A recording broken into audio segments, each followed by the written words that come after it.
आप सभी को नमस्कार। आज हम BA BEd BSc BEd pedagogy of Hindi शिक्षण शास्त्र के अंतर्गत इकाई योजना के बारे में अध्ययन करेंगे।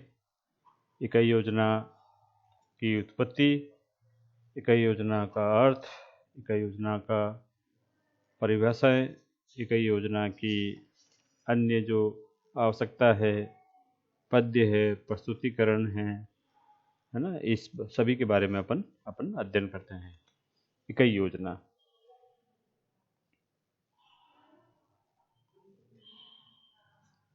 इकाई योजना को अपन अंग्रेजी में यूनिट प्लान करते हैं।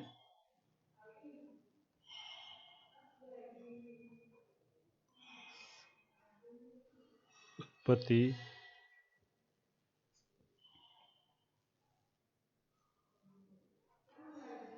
तात्पर्य, अर्थ भी कह सकते हैं इसे,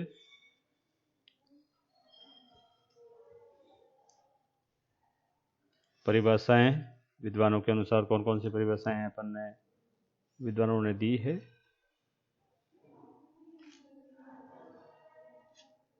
तत्पश्चात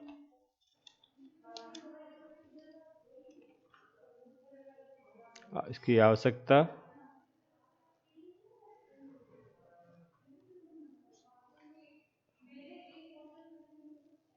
फिर इसके पद, इकाई योजना के पद, पहले कहा था सोपान, चरण, ये सब एक ही है।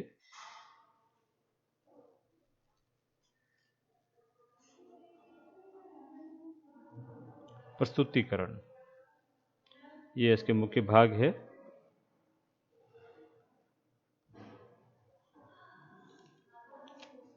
उत्पत्ति, इकाई योजना की उत्पत्ति।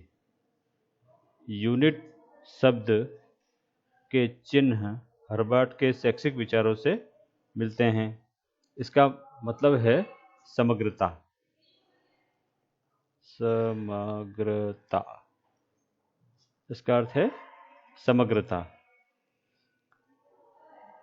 शिक्षा के क्षेत्र में यूनिट शब्द का प्रयोग 1920 के आसपास हर्बर्ट महोदय ने लिया था। जब पाठ्यक्रम के निर्माण में विषय वस्तु पर बल दिया गया, तब इकाई यूनिट को विषय वस्तु के क्षेत्र को प्रमुख अंग माना गया। तो इसके बाद पूरी बात यह है कि इसका अर्थ जो है समग्रता में लिया जाता है। हर्बर्ट ने 1920 ईस्वी में इसका जो अर्थ है पाठ्यक्रम के अंतर्गत लिया था।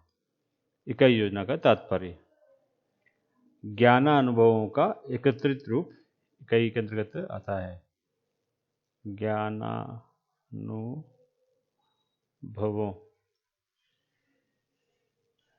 ज्ञानानुभवों का एकीकृत रूप।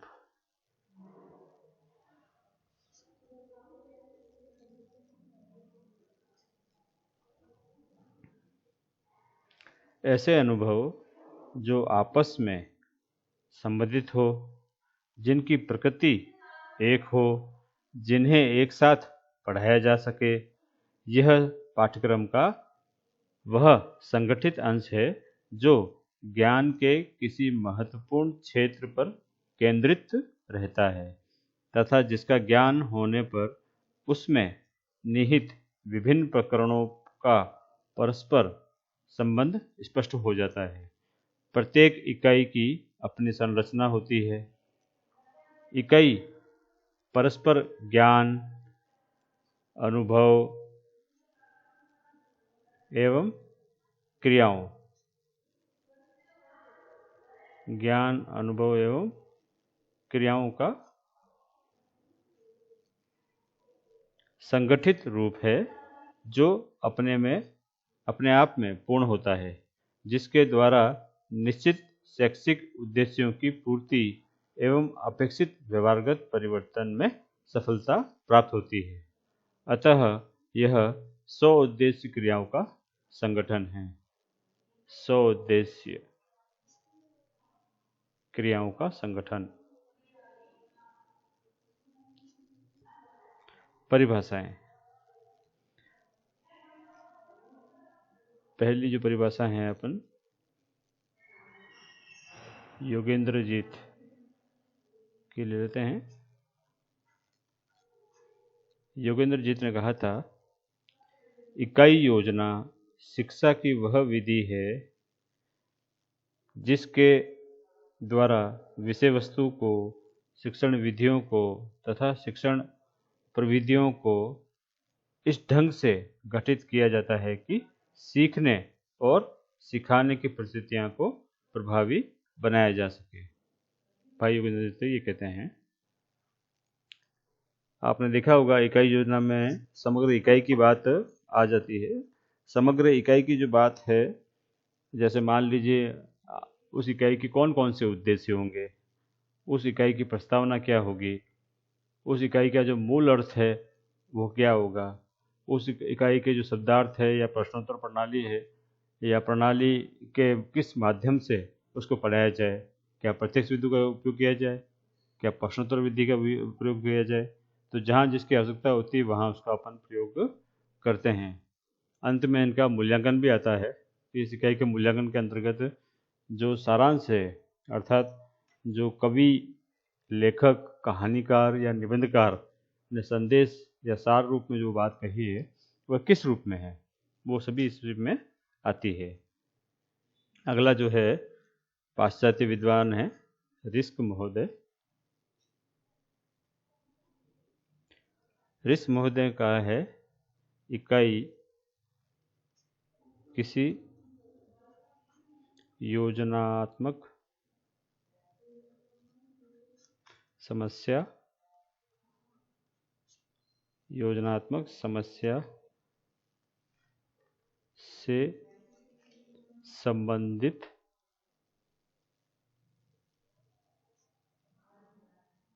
अधिगम की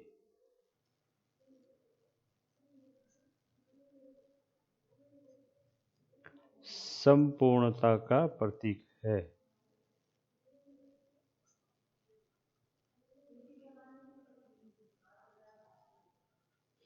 रिस्क महोदय भी कितनी अच्छी बात कहते हैं, इकाई किसी योजनात्मक समस्या से संबंधित अधिगम की संपूर्णता का प्रतीक है। प्रतीक है मतलब चिन्ह है। योजनात्मक अर्थात कोई भी इकाई पढ़ाने से पूर्व उसकी जो योजना है वो संशोधित रूप में बना ली जाती है। उसके अंतर्गत उद्देश्य, कथन, प्रस्तावना, प्रस्तुतिकरण, प्रस्तुति के अंतर्गत किस प्रकार वो प्रस्तुत करेगा पाठ को, प्रस्तुत, और कई प्रकार की प्रणालियाँ, विधियाँ, कई प्रकार की युक्तियाँ, है ना, इन प्रकार अनेक प्रकार से इसका क्या है अध्ययन अध्यापन करके पूर्व में इसको सुनियोजित तरीके से क्या करते हैं संपूर्णता की ओर लेके जाते हैं, ताकि वो प्रतिदिन दैनिक पाठ योजना में क्या करता है कि इकाई योजना की सहायता से उसकी पूर्ति करने का प्रयास, दैनिक पाठ योजना की पूर्ति करने का मतलब पूर्ति नहीं होती है, वो दैनिक पाठ योजना जो पढ़ाता है तो पढ़ाने जाते हैं तो दैनिक पाठ योजना में कई बिंदु ऐसे होते हैं जो कठिनाई स्तर पे होते हैं। उन कठिनाई स्तर का पता लगा करके वो क्या करते हैं, उसको इकाई योजना में उसको समाहित करते हैं और उसकी पहचान वहाँ पर कर लेते हैं। जब पूर्व में ही उसकी पहचान हो जाती है तत्पश्चात वो इकाई योजना को प्रतिरूप देते हैं। इस तरह की बातें रिस्क ने कही है। बासन, ये भी पाश्चात्य महोदय है, बहुत अच्छी बात कही इन्होंने भी। इकाई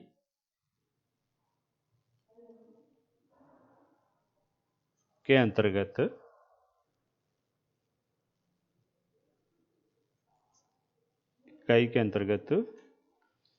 अर्थपूर्ण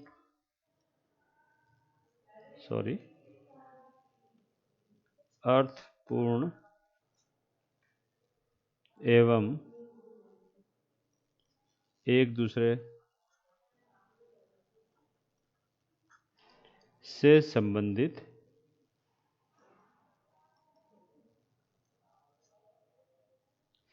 क्रियाओं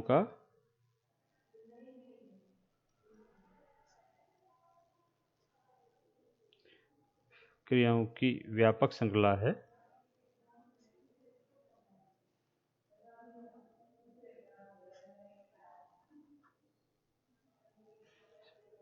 व्यापक श्रृंखला होती है, अपन ऐसा कर लेते हैं,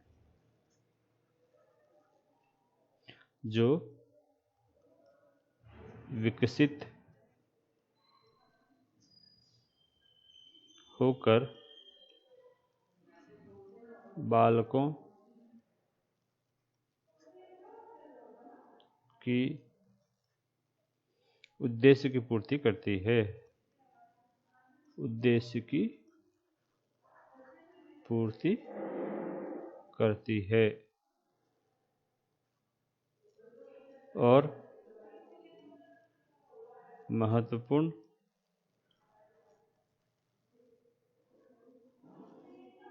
अनुभव प्रदान करती है।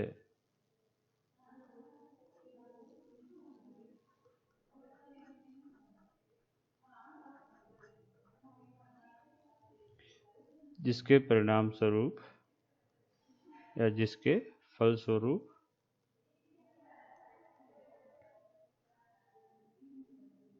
बालकों के व्यवहार में, बालकों मतलब यहाँ छात्रों के व्यवहार में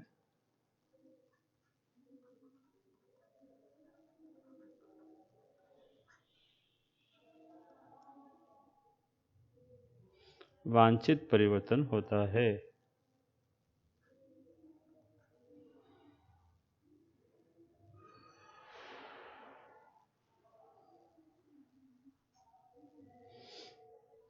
पासन महोदय कहते हैं कि उद्देश्य ये क्या है, एक व्यापक इकाई के अंतर्गत अर्थपूर्ण एवं एक दूसरे से संबंधित क्रियाओं की व्यापक श्रृंखला होती है, जो विकसित होकर बालकों के उद्देश्य की पूर्ति करती है और महत्वपूर्ण अनुभव प्रदान करती है, जिसके फलस्वरूप छात्रों के व्यवहार में वांछित परिवर्तन होता है। जैसे आपने देखा होगा, जब इकाई को पढ़ाया जाता है तो उसके कुछ ना कुछ लक्ष्य होते हैं, निर्धारित होते हैं, कुछ ना कुछ उद्देश्य निर्धारित होते हैं। उन लक्ष्यों की प्राप्ति के लिए उन उद्देश्यों पर चला जाता है। जैसे मान लीजिए इकाई योजना में कहा गया है, व्याकरण का पाठ है कि उन्हें व्याकरण के सामान्य ज्ञान की प्राप्ति होगी। तो कब होगी? जब व्याकरण का पाठ पढ़ाया जाएगा तो उसमें व्याकरण में संज्ञा है, सर्वनाम है ना, समास है, संधि है, एक वचन बहुवचन है, लिंग और भी कई प्रकार की जो बातें हैं, जब उसको पढ़ाते हैं तो उसमें पढ़ाते समय बालक शब्दों से तो परिचित होता है, परंतु शब्दों का जो जो संगठन है वो उससे ज्ञान की प्राप्ति होती है। तो उद्देश्य ये कह रहा है कि अर्थपूर्ण एक दूसरे से संबंधित क्रियाओं की व्यापक श्रृंखला है। एक का दूसरे उद्देश्य से मिलना होता है, दूसरे का तीसरे उद्देश्य से मिलना होता है। इसी तरह से 100 उद्देश्य की यहाँ पर प्राप्ति होती है।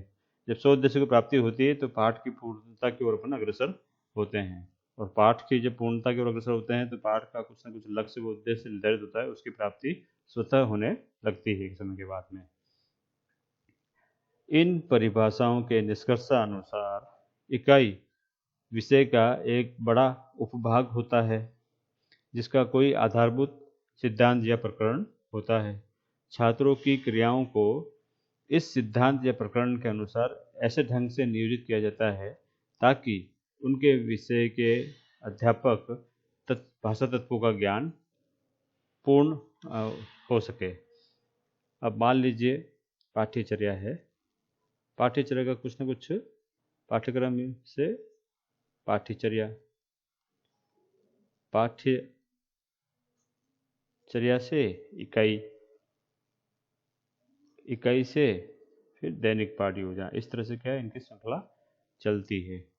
तो जब यहाँ से लेकर के यहाँ तक चलते हैं तो यहाँ से फिर वापस अपन इस ओर आते हैं। तो पाठ्यक्रम का जो लक्ष्य है उसकी प्राप्ति इसके माध्यम से होती है। तो ये इसका रूप है, ये इसका रूप है और ये इसका रूप है। चलिए अब हम आगे चलते हैं। आवश्यकता, आवश्यकता को हम आगे के पेज में ले लेते हैं।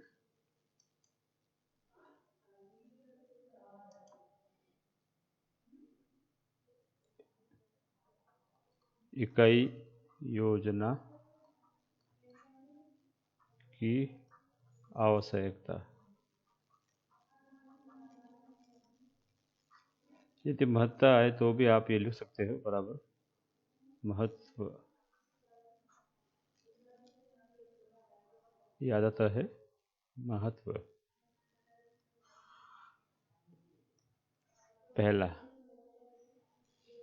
इकाई योजना का सबसे पहले वैज्ञानिक रूप में अध्ययन प्रोफेसर हेनरी सी मॉरिसन ने किया है।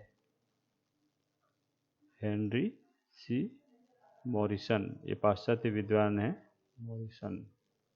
इन्होंने क्या है, सबसे पहले इकाई योजना का अध्ययन किया है, वैज्ञानिक अध्ययन, है ना, वैज्ञानिक अध्ययन इन्होंने किया है। ये आपको परीक्षा के दृष्टिकोण से ध्यान रखना है।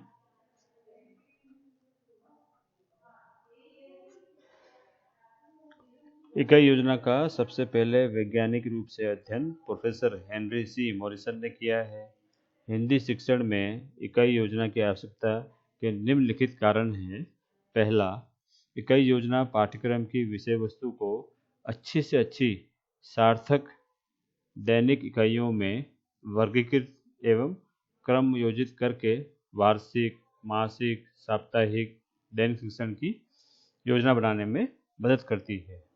पाठ्यक्रम की आपने देखा होगा, अपन ने पहले भी बात करें, पाठ्यक्रम की जो ये अच्छी योजनाएं हैं उसको वार्षिक, मासिक,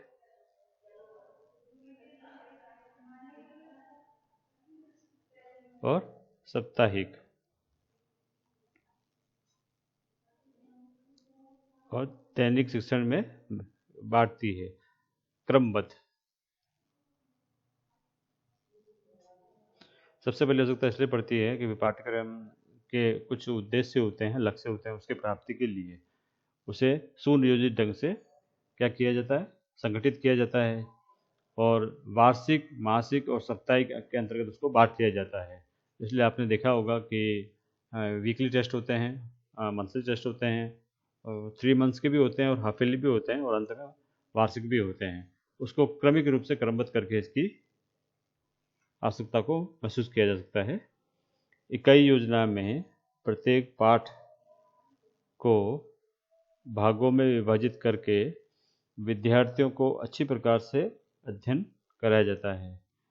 इकाई योजना में प्रत्येक पाठ को देखा होगा आपने, एक इकाई के कई प्रकार की 3 से 4 क्या होते हैं, दैनिक पाठ बनते हैं।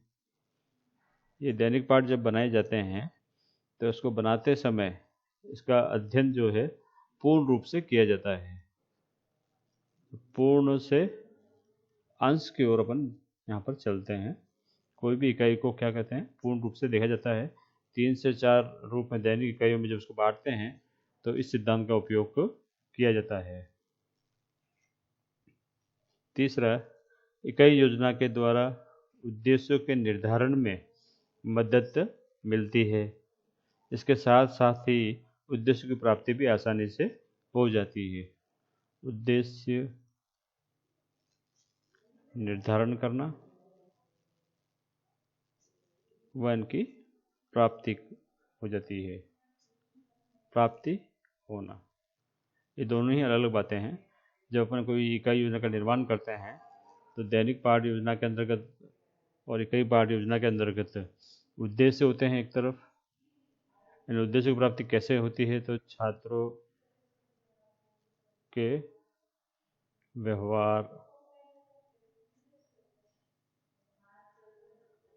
में परिवर्तन में देखा जाता है। पहला जो है ज्ञान, मान लीजिए आप किसी कविता की बात पढ़ा रहे हो तो उसमें भाषा तत्वों का ज्ञान प्रमुख होता है।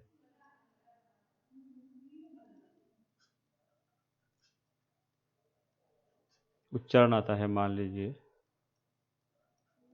तो जब आप अनुकरण पाठ उसके अंतर्गत कराओगे, दैनिक पाठ के अंतर्गत, जो छात्रों का शुद्ध उच्चारण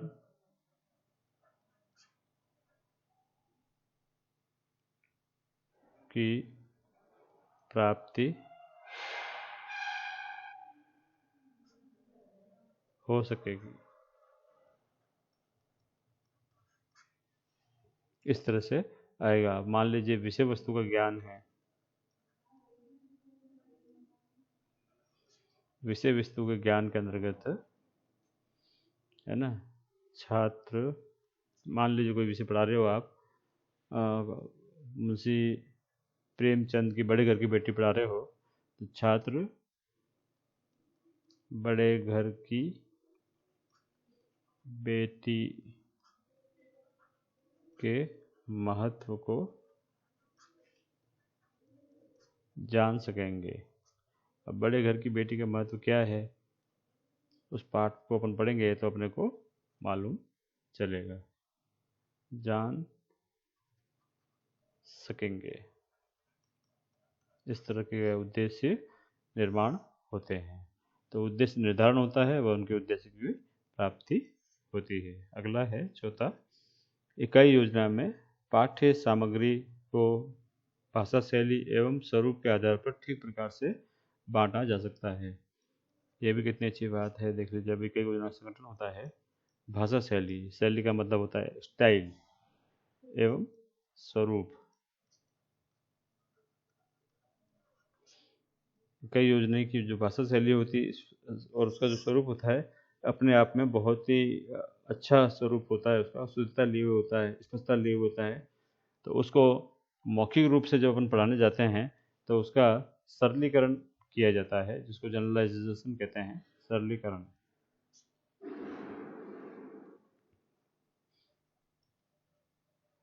जब सरलीकरण करते हैं तो इसकी कई प्रकार की जो भाषा शैली है उसको मौखिक रूप से सही कर सकते हैं। अगला है पांचवा, इकाई योजना की आवश्यकता शिक्षण विधियों व प्रविधियों के चयन की दृष्टि से भी महत्वपूर्ण है। शिक्षण विधि व प्रविधियां,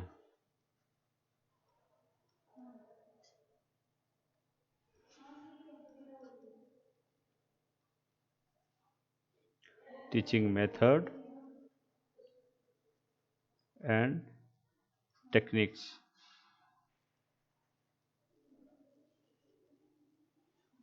शिक्षण विधि व प्रविधि में अपन ने देखा होगा कि जब विषय वस्तु को पढ़ाया जाता है तो उसे 3 से 4 बार पूर्व में पढ़ा जाता है। तो 3 से 4 बार उसको पूर्व में हम पढ़ लेते हैं तो हमें यह पता हो जाता है कि अमुक विषय या शिक्षण बिंदु को हमको किस टीचिंग मेथड से पढ़ाना है। जब उस टीचिंग मेथड या शिक्षण विधि का प्रयोग उसमें उस विषय वस्तु को पढ़ाने में करते हैं तो कई बार ऐसे कठिन स्तर आते हैं जहाँ पर हमें कई तकनीकियों का उपयोग करना पड़ता है, कई प्रविधियों का उपयोग करना पड़ता है। तो वहाँ पर हम जब उस टीचिंग मेथड में तो चलते हैं, परंतु जैसे व्याख्यान चल रहा है अपना, तो व्याख्यान में कई प्रकार के जो बिंदु आते हैं वो शिक्षण बिंदु बहुत ही अच्छे होते हैं। और शिक्षण बिंदु का विकास जब करते हैं तो उसमें तकनीकी का उपयोग अपने को किया जाता है कि भाई इसमें सैंपट कार्य है, उस सैंपट कार्य को अपन कैसे प्रयोग कर रहे हैं। अगला जो है अपना सॉरी, इकाई योजना के द्वारा हम विद्यार्थियों में अपेक्षित योग्यता, अपेक्षित योग्यता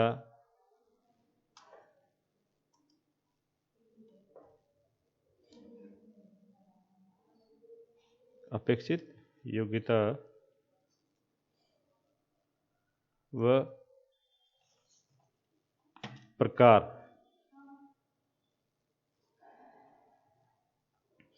अपेक्षित योग्यता प्रकार नहीं आएगा शायद, पर्यावरण,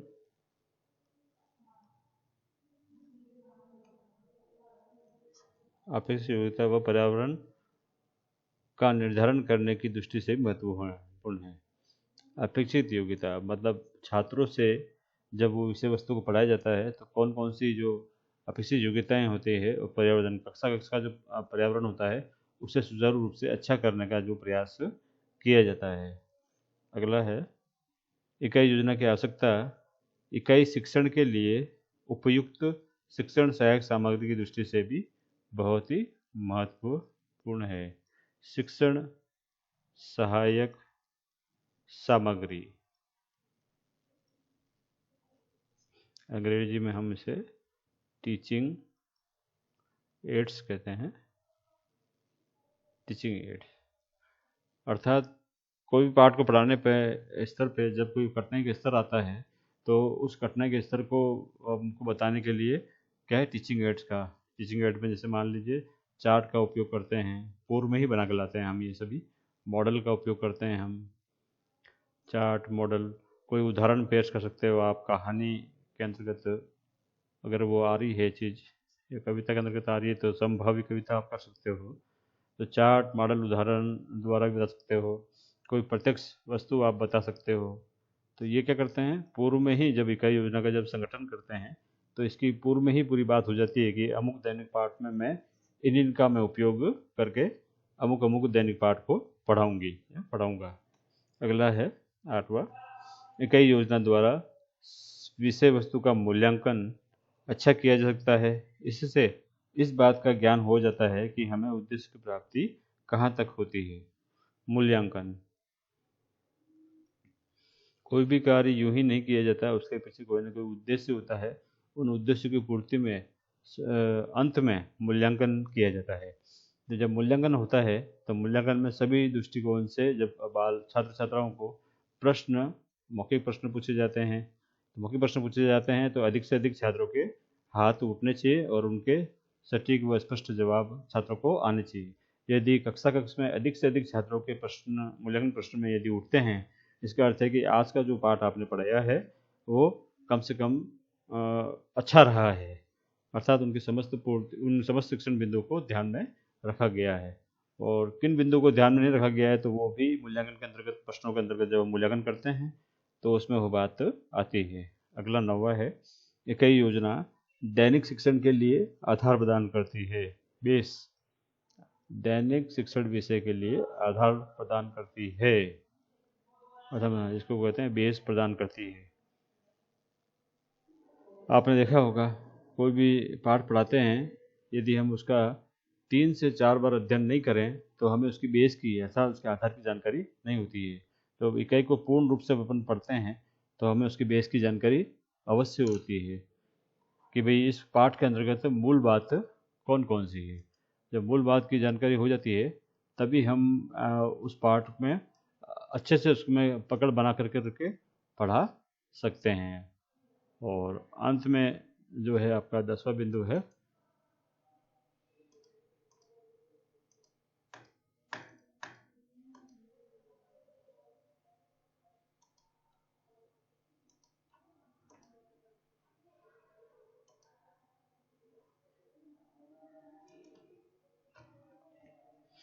इकाई योजना शिक्षक की पूर्व तैयारी के लिए भी बहुत ही आवश्यक है। शिक्षक की पूर्व तैयारी, कक्षा में जाते समय हमें ऐसे ही नहीं जाना है, बल्कि शिक्षा जब शिक्षा ग्रहण कराते समय बालकों के सभी स्तरों का ध्यान हमें रखना पड़ता है। बालक कक्षा में अनेक प्रकार के विविधताएं वाले बालक बालिकाएं पढ़ने के लिए आते हैं। जब पढ़ने के लिए आते हैं और उसमें शिक्षक को ये ध्यान रखना चाहिए कि कौन से प्रश्न का मैं किस प्रकार के छात्रों को पूछूं। कठिन स्तर के जो प्रश्न हैं वो उच्च बुद्धि वाले छात्रों से पूछूं, है ना। तो प्रश्न तो पूरी कक्षा से पूछता है, परंतु उत्तर देने के लिए वह अमुक अमुक छात्र को लिए कह सकता है। इसके अलावा कब जो पाठ पढ़ाने जाएगा तो कक्षा की जो परिस्थितियाँ होंगी उसको ध्यान में रखते हुए पाठ योजना वो शिक्षक पूर्व में ही उसकी तैयारी करके बना लेगा, अर्थात उसकी समग्र रूप से पूर्व तैयारी वह कर लेगा। अगला जो है अपन चलते हैं प्रस्तुतिकरण।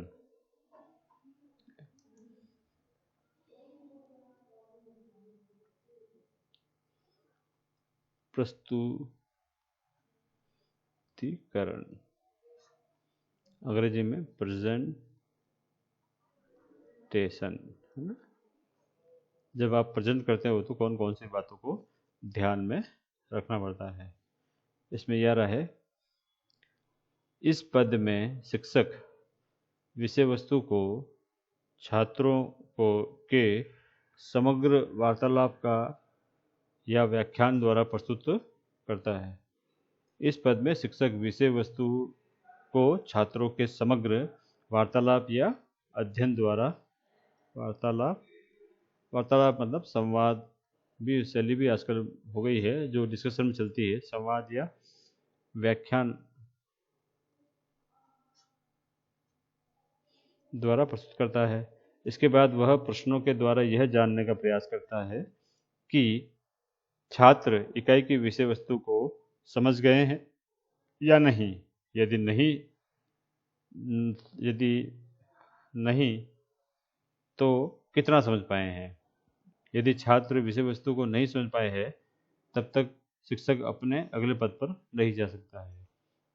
तो ये प्रस्तुतिकरण में अनेक माध्यमों से प्रस्तुतिकरण किया जाता है। जब शिक्षक प्रस्तुतिकरण करता है उस समय वह वार्तालाप का उपयोग करता है, संवाद का उपयोग करता है, व्याख्यान का उपयोग करता है, प्रश्नोत्तर प्रणाली का उपयोग करता है, प्रदर्शनी है ना, चित्र प्रदर्शनी करना है या अन्य कुछ प्रदर्शन करना है तो प्रदर्शनी विधि का उपयोग करता है। श्यामपट्ट कार्य भी वो समझ में रहते करता है। कुछ उदाहरण या उद्धरण है तो वो भी वह देता है। जब प्रेजेंटेशन करता है तो इन सब का वो क्या करता है, उपयोग करता है। वार्तालाप, संवाद, व्याख्यान, प्रश्नोत्तरी, प्रदर्शनी, श्यामपट्ट व उद्धरण। मान लीजिए वो डायलॉग विधि है तो इन दोनों के माध्यम से वह करेगा। मान लीजिए उसमें ऐसी धारा प्रभाविता की बात हुई है कि शिक्षक अपने व्याख्यान के माध्यम से उसका सार, मूल्यांकन या अन्य बताता है। मान लीजिए यदि कठिनाई स्तर पे है तो उसे सरलीकरण करके प्रश्नोत्तरी विधि के माध्यम से वह पढ़ाता है। और कठिनाई स्तर है, जैसे मान लीजिए वह अपने शब्दों में उसको नहीं ला सकता है ना, तो क्या करता है, प्रदर्शन विधि से, अर्थात कोई चित्र बताएगा, कोई मॉडल बताएगा या चार्ट में कुछ बता के लाएगा, है ना। इस तरह से क्या प्रदर्शन विधि के माध्यम से भी प्रस्तुतिकरण वह करता है। श्यामपट्ट में अनेक प्रकार के जो आरेख है, जो तकनीकी रूप से अपन कह नहीं सकते हैं, परंतु आजकल श्यामपट्ट का जो है डिजिटलाइजेशन हो गया है और डिजिटल क्लासेस में जो है कंप्यूटर के माध्यम से वो उसके घटना स्तर को समझाता है। उदाहरण भी इसी के अंतर्गत आता है। तो प्रस्तुतिकरण। अगला है आपका आत्मीकरण।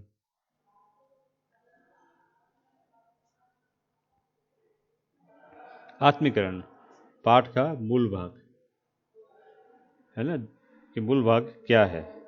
आत्मीकरण में छात्रों को इकाई की विषय वस्तु को आत्मसात करने का अवसर प्रदान किया जाता है। इस स्तर पर छात्र विषय वस्तु का अध्ययन करके, लिख करके, एक दूसरे से बातचीत करके, वार्तालाप करके एवं शिक्षक से परामर्श लेकर के आत्मसात करते हैं। आपने देखा होगा आत्मीकरण का मूल जो भाग है इसमें संवाद होता है। किसका होता है? शिक्षक शिक्षार्थी का संवाद होता है। इसमें बहुत सी जो मूल बातें होती है पाठ की, वो शिक्षार्थी ग्रहण करता है। और भी जैसे श्यामपट्ट पे कुछ बात बताई जाती है तो उससे विद्यार्थी अपनी पुस्तक जो लेखनी है उसमें लिख करके क्या है उसका समाधान करता है। और ये क्रिया आत्मीकरण में चलती है। संगठन, इकाई योजना का संगठन। इसमें छात्र इकाई की विषय वस्तु को व्यवस्थित रूप से लिखकर ज्ञान को संगठित करते हैं।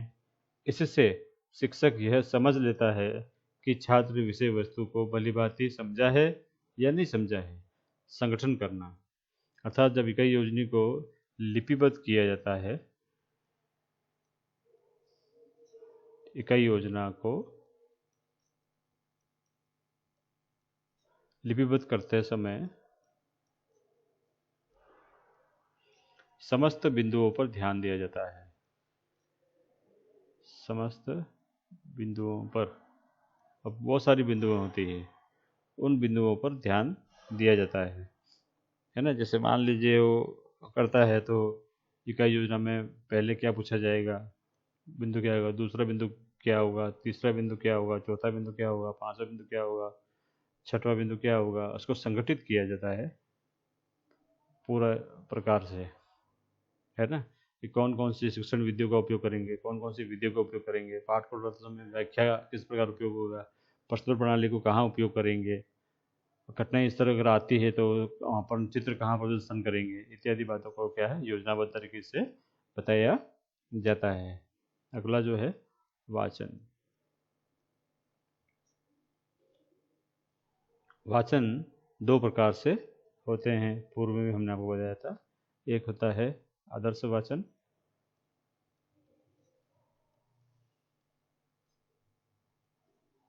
और दूसरा है आपका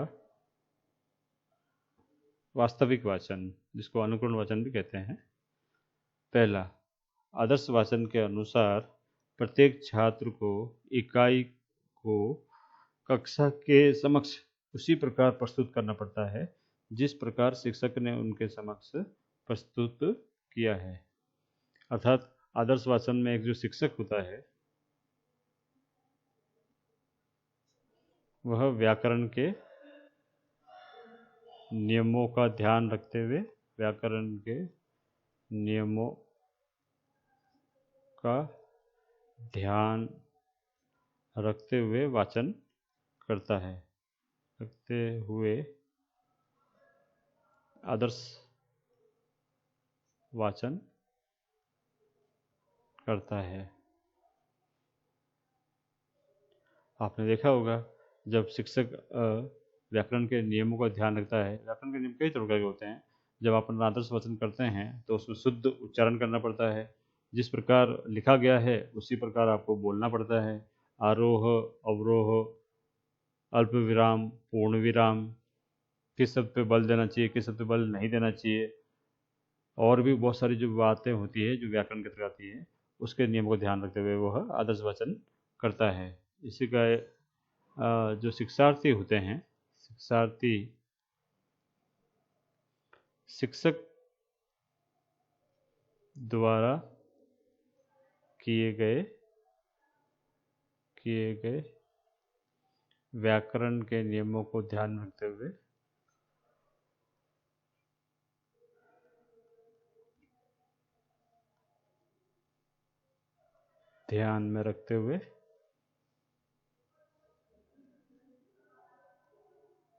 अनुकरण वाचन करते हैं। अनुकरण वाचन करते हैं। आपने देखा होगा यह किस प्रकार से शिक्षार्थी शिक्षक के क्या करते हैं, अनुकरण करते हैं। अनुकरण मतलब ये कि नहीं चीटिंग करते हैं, अनुकरण मतलब ये है कि वे भी उसी तरह से पाठ को पढ़ते हैं जिस तरह से शिक्षक ने व्याकरण के नियमों को ध्यान रखते हुए पाठ पढ़ा है। अगला है इसी के अंदर दूसरा जो है वास्तविक वाचन में कुछ छात्र इकाई का वाचन करते हैं। ये छोटी कक्षाओं के लिए है। वास्तविक वाचन में कुछ छात्र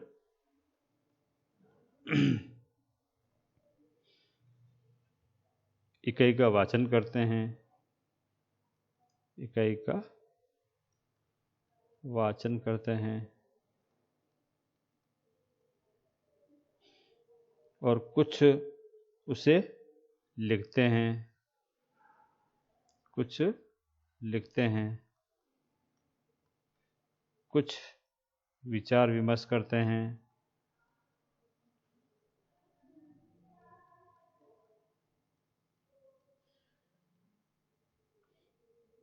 विचार विमर्श करते हैं।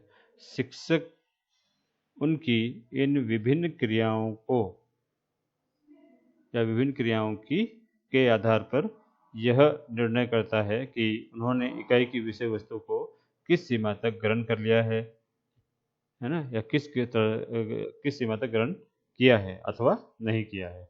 इन सभी बातों का ध्यान यहाँ पर दिया जाता है। अंततः अपन आज यहाँ पर निष्कर्ष पे आते हैं। अंततः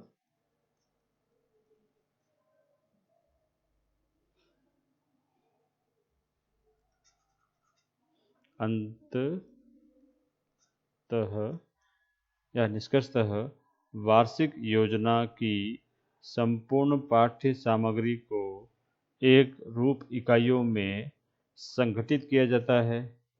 किसी इकाई को पढ़ाने में कितना समय लगेगा, कितने कालांश होंगे, और भी कौन कौन सी शिक्षण विधियाँ होगी, उसमें से किन किन उद्देश्यों की प्राप्ति होगी, शिक्षण किन किन शिक्षण विधियों, प्रविधियों, युक्तियों के माध्यम से करवाया जाएगा, शिक्षक और विद्यार्थियों की क्या क्या क्रियाएं होंगी, सहायक सामग्री क्या क्या होगी, मूल्यांकन विधियां क्या क्या व किस प्रकार से होगी, प्रतीक चिन्ह और अन्य सहायक सामग्री क्या क्या होंगे, इन सभी का लेखा जोखा इकाई योजना कहलाता है।